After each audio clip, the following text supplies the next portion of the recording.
Occasion ఏదైనా location ఎక్కడైనా తెలుగువారి వేడుక అంటే ఆలివ్ మిఠాయి ఉండాల్సిందే. పహల్గాం ఉగ్రదాడి నేపథ్యంలో భారత్ నుంచి ముప్పు తప్పదని భావిస్తున్న పాకిస్తాన్ అలర్ట్ అవుతోంది.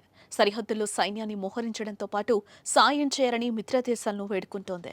ఒక పక్క చైనా మద్దతు కూడగడుతున్న పాక్ టర్కీ నుంచి ఆయుధ సాయాన్ని పొందింది. ఈ మేరకు టర్కీకి చెందిన C-130 మిలిటరీ ట్రాన్స్పోర్ట్ విమానం పాకిస్తాన్ చేరుకుంది. ఈ విమానంలో టర్కీ పాకిస్తాన్కు ఇంధనంతో పాటు ఆయుధాలు తరలించినట్లుగా సమాచారం.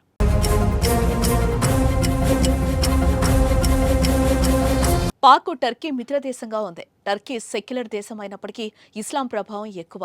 టర్కీకి మొదటి నుంచి పాకిస్తాన్తో మంచి సంబంధాలే ఉన్నాయి.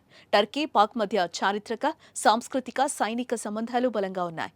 పాక్ సైన్యం దగ్గరున్న డ్రోన్లు, సబ్ మెరైన్లను టర్కీ ఆధునికీకరిస్తోంది.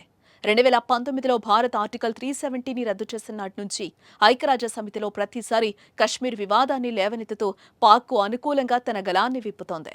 పాక్తో టర్కీ స్నేహం కారణంగా టర్కీ శత్రుదేశాలైన ఆర్మేనియా, గ్రీస్, సైప్రస్లకు భారత్ మద్దతునిస్తూ వస్తోంది. భారత్, ఇజ్రాయెల్ మధ్య వ్యూహాత్మక సంబంధాలు సైతం బలోపేతమయ్యాయి.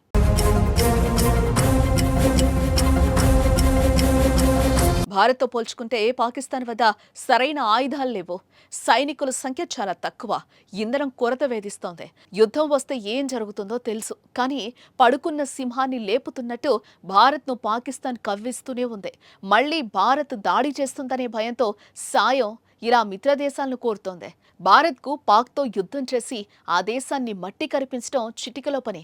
కానీ భారత్ ఎప్పుడు శాంతియుతంగానే ఉంటుంది. నిబంధనలను ఎప్పుడూ ఉల్లంఘించలేదు.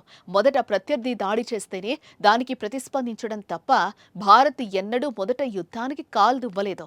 యుద్ధ భూమిలో అడుగు పెడితే పాక్ ఓడిపోవడం ఖాయం. కానీ భారత్కు కూడా ఎంతో కొంత నష్టం వాటిల్లకం మానదు. అందుకే ప్రతిసారి ఆలోచన చేసి కాస్త శాంతియుతంగా ఉంటుంది. కానీ పదే పదే దాయిది దేశం కయ్యానికి కాలు దువ్వడంతో ఈసారి గట్టిగానే బుద్ధి చెప్పేందుకు సిద్ధమవుతున్నట్టు తాజా పరిణామాలు కనిపిస్తున్నాయి.